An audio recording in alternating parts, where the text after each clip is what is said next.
लेकिन समय के अभाव की वजह से आज मैं इनका उद्बोधन यहाँ करवाने में हमारी टीम ने, लेकिन मैं भाइयों का धन्यवाद करता हूँ, आभार व्यक्त करता हूँ। इन्होंने जो आके यहाँ हौसला से हमें एक ताकत ऊर्जा, और मैं आप सबसे निवेदन करता हूँ हम सब मिलके आज हमारे छोटे भाई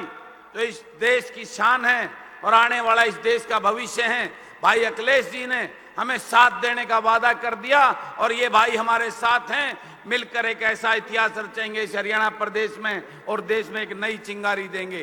तो मैं भाई धर्मवीर जी को और महेश जी को मैं माफी चाहता हूं कि आज धन्यवाद इन्होंने। तो आज के इस कार्यक्रम में मैं सबका धन्यवाद कर चुका हूं, लेकिन फिर पुनः यहां कार्यक्रम में पहुंचे परम आदरणीय गुजरात से पूर्व मुख्यमंत्री आदरणीय शंकर सिंह वाघेला जी, यूपी के पूर्व मुख्यमंत्री भाई अखिलेश यादव जी, त्रिलोचन त्यागी जी, महासचिव आरएलडी भाई मनोज जी और मंच पर मंचासीन मेरे समस्त आदरणीय अनेकों दलों के नेतागण और आज के मेरे इस कार्यक्रम में पहुंची मेरी मातृशक्ति, पिता तुल्य बुजुर्गों, युवा साथियों, छायाकार पत्रकार बंधुओं, आप सबको बलराज कुंडू की राम राम। आज आप सबके मन में और पूरे प्रदेशवासियों के मन में एक सवाल है कि हमने ये पार्टी क्यों बनाई। मुझसे पूर्व भाई अखिलेश जी ने भी बताया कि आज जिस प्रकार के राजनीतिक व्यवस्थाएं हैं उनको देखकर भाई अखिलेश जी ने भी एक दल बनाकर उस हिंदुस्तान के सबसे बड़े प्रदेश की कमान संभालकर वहां ऐसी अलग जगाई थी शिक्षा को बढ़ावा देने के लिए। भाई अखिलेश जी को लैपटॉप चीफ मिनिस्टर के नाम से जाना गया। वहां के ग्रामीण अंचल के युवाओं को वो मॉडर्न शिक्षा देने के लिए इन्होंने उनको हर सुविधा उपलब्ध कराने का काम किया। इनकी उस नीति को से प्रभावित होकर हमने भी अपने इस प्रदेश में, अपने क्षेत्र में अपनी बहन बेटियों को शिक्षा में आगे बढ़ाने का कदम उठाया और इन्हीं की कई चीजों से प्रभावित होकर इनकी बेटियों की नीति, किसानों के लिए बीमा योजना जैसी नीतियों को लेकर हमने भी अपना मैनिफेस्टो तैयार किया है इनकी उन नीतियों से प्रभावित होकर। और मैं आपको बताना चाहता हूं कि हम इस सरकार की गलत नीतियों की वजह से हमने ये निर्णय लिया कि प्रदेश में एक ऐसे दल की जरूरत है जो किसान मजदूर कमेरा वर्ग के उस दर्द को जानने वाले, उस किसान मजदूर के बेटा बेटी जो पढ़े लिखे और ऊर्जावान हो और जन सेवा की सोच का लक्ष्य रखते हो, उनको आगे बढ़ाकर उनको राजनीति में आगे लाने के लिए हमने ऐसा प्लेटफार्म तैयार किया है जिससे वो अपने उस किसान मजदूर की लड़ाई लड़ सकें। क्योंकि आप सब ने देखा, पूरे हरियाणा ने देखा, मैं तो एक नॉन पॉलिटिकल परिवार से आता हूं। मैंने 4 साल हुए एमएलए बने हुए और उस प्रदेश की उस विधानसभा में ये साबित करके दिखाया कि ईमानदारी से और निष्ठा से जो जिम्मेवारी मेरे महम के लोगों ने मेरे ऊपर विश्वास जताकर मुझे दी थी उसको मैंने बखूबी निभाकर उस प्रदेश की इस अंधी बहरी और ठगबंधन की इस लुटेरी सरकार के कारनामों को जाकर करके उनके विधानसभा में घेरने का काम किया। इसी उद्देश्य को लेकर, उनके घोटालों को लेकर मैंने पूरे प्रदेश की यात्रा निकाली। पूरे प्रदेश में जब अकेला चला था मेरा मजाक उड़ाते थे इस प्रदेश के जो भाजपा के और जजपा के और कांग्रेस के विधायक, अब भाई क्या करेगा अकेला बलराज कुंडू। लेकिन इस प्रदेश ने देखा ये बलराज कुंडू उस राजस्थान के बॉर्डर से रघु जी का आशीर्वाद लेकर हमने जो यात्रा शुरू की थी और पंचकुला में उसका डंका बजाया था, पूरे प्रदेश में एक अलग उस बात की चर्चा हुई थी राजनीतिक गलियारे में। और उसी चर्चा से हमने ये निर्णय लिया था कि प्रदेश को बचाने के लिए आज हरियाणा प्रदेश बेरोजगारी में नंबर 1 हो गया है। आज हरियाणा प्रदेश भ्रष्टाचार में नंबर 1 हो गया है। इन लुटेरे राजकुमारों ने जो चौधरी देवीलाल के नाम पर झूठ बोलकर भाजपा को जमुना पार भेजने के नाम की वोट लेकर उसी भाजपा की गोदी में बैठकर इस प्रदेश को लूटने का काम कर रहे हैं। इन सब बातों को लेकर हमने निर्णय लिया कि प्रदेश के लोगों को जगाएंगे और प्रदेश के लोगों को एक नया विकल्प देने का काम करेंगे। आप सबको मैं कहना और पूछना चाहता हूं कि वो 10 साल का राज आज से 9 साल पहले जिस प्रदेश में कांग्रेस की सरकार थी, उस कांग्रेस की लूट और भ्रष्टाचार की नीतियों से तंग आकर लोगों ने भाजपा को उन्हें जो झूठे सपने दिखाए थे लोगों को एक विकल्प के रूप में लेके आए, लेकिन भाजपा ने तो सारी सीमाएं तोड़ दी, भाजपा ने तो सारे रिकॉर्ड तोड़ दिए और अब दोबारा राज में फिर जजपा ने उनको बिठाकर तो ये 10 साल के कार्यकाल में आज प्रदेश का हर वर्ग इस भाजपा सरकार की नीतियों से अपने आप को ठगा हुआ और लुटा हुआ महसूस कर रहा है। आज प्रदेश का हर वर्ग, कर्मचारी, व्यापारी, किसान, मजदूर, बेरोजगार, सरकार ने सड़कों, उन सब चीजों को देखते हुए हमने उनको हक दिलाने के लिए कि हम ऐसी सरकार बनाएंगे जो आपके बेटा बेटी जिसके अंदर विधानसभा में जाएंगे तो कभी इस प्रदेश में ना कर्मचारी को, ना व्यापारी को, ना किसान को, ना मजदूर को, ना युवा को, ना किसी और को अपना हक लेने के लिए आंदोलन नहीं करना पड़ेगा। वो उनके बेटा बेटे विधानसभा में बैठकर ऐसा कानून और नीतियां बनाएंगी जिससे ये प्रदेश खुशहाल होगा। मेरा ये प्रदेश जो आज युवा गर्दिश में गया है, आज नशे और अपराध की तरफ बढ़ रहा है, उसको बचाने के लिए हम सबको ये लड़ाई लड़नी है और इस प्रदेश को बचाने का काम करना है। इन सब चीजों को देखकर मैंने आप सबके से डिस्कस करके हरियाणा जनसेवक पार्टी क्या उद्देश्य रोड मैप लेके आई है आपके समक्ष आज लेकर आया हूं। मैं आपको बताना चाहता हूं आज सबसे बड़ी समस्या बेरोजगारी की समस्या है। तो हमने निर्णय लिया है बैठ के हरियाणा जनसेवक पार्टी अगर भाजपा की सरकार बनती है तो पढ़े लिखे काबिल घूम रहे बेरोजगार युवाओं के लिए रोजगार के अवसर पैदा करके गंभीरता से काम होगा और हर विभाग के खाली पदों को भरने के लिए तुरंत प्रभाव से नियुक्तियां निकालकर 6 महीने के अंदर उनको भरने का काम करेगी हरियाणा जनसेवक पार्टी। और जितने खाली पद पड़े हैं उसमें किसी रिटायर्ड आदमी को नहीं लगाया जाएगा, युवाओं को नियुक्ति देने का काम करेगी हरियाणा जनसेवक पार्टी की सरकार। और हरियाणा जनसेवक पार्टी की सरकार बनती है तो सीईटी के नाम पर जो आज युवाओं के साथ खिलवाड़ हो रहा है, हर रोज पेपर लीक किया जाता है,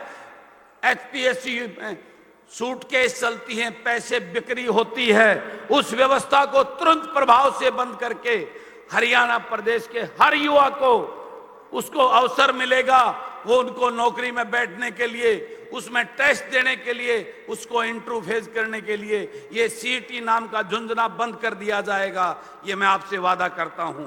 भाजपा की सरकार बनती है तो ये पेपर लीक वाले जो ये सिस्टम सूटकेस कल्चर को खत्म करके ऐसे दुष्ट लोगों को जेल में डालने का काम करेंगे जो हमारे युवाओं के हकों को कुठागारात करके उनके सौदे करते हैं। भाजपा की सरकार बनती है कि युवाओं के लिए स्किल डेवलपमेंट का प्लान तैयार किया जाएगा और हर ब्लॉक के अंदर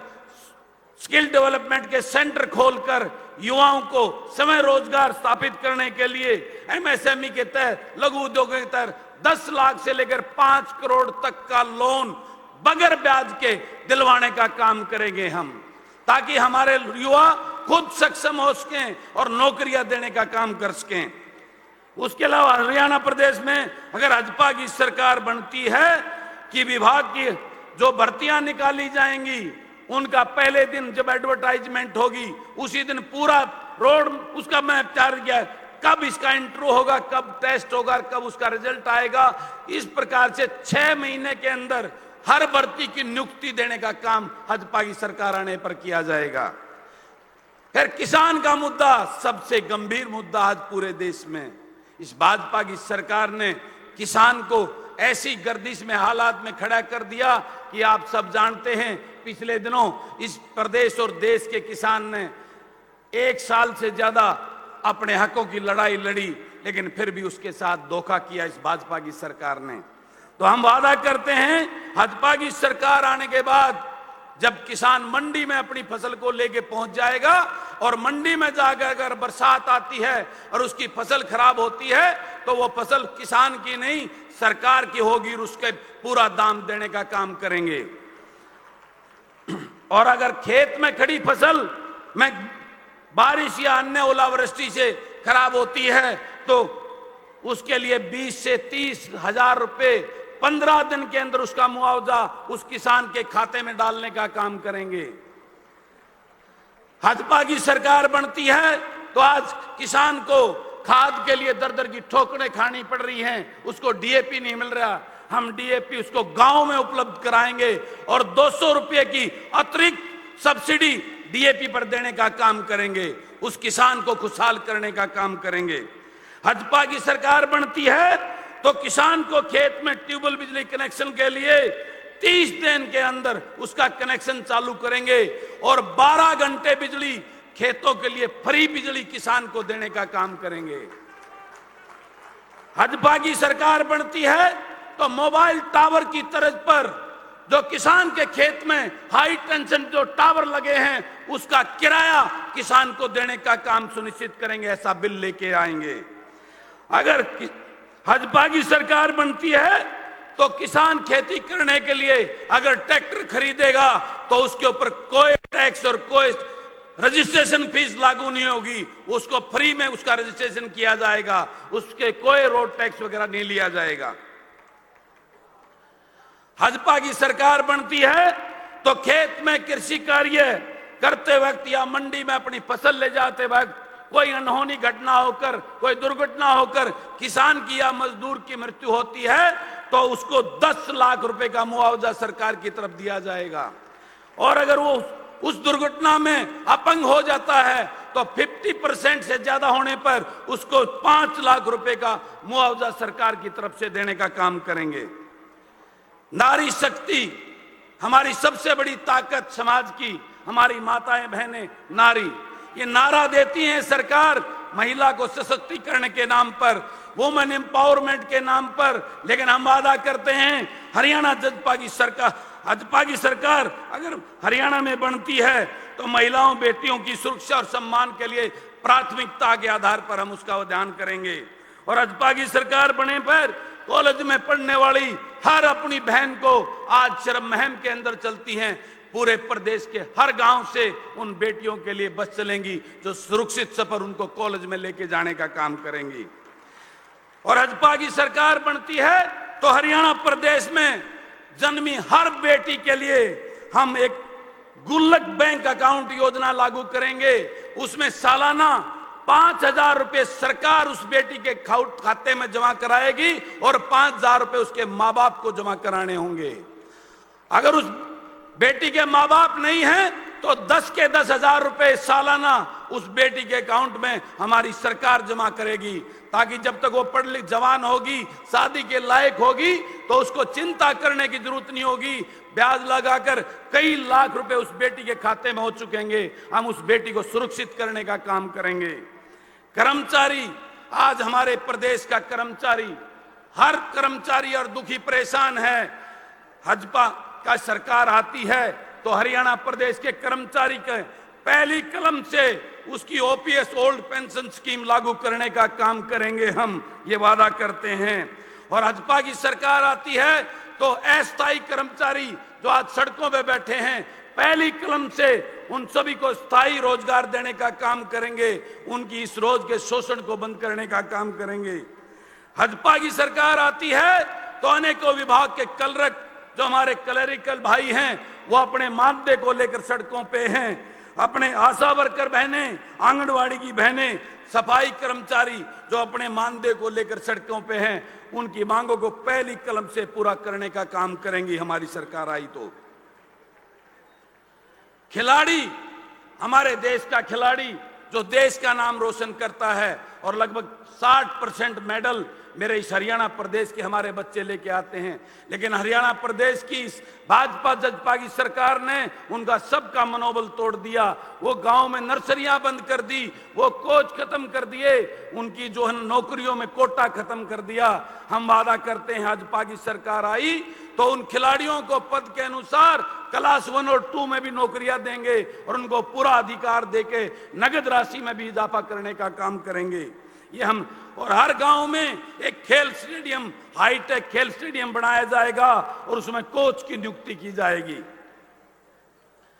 शिक्षा और स्वास्थ्य,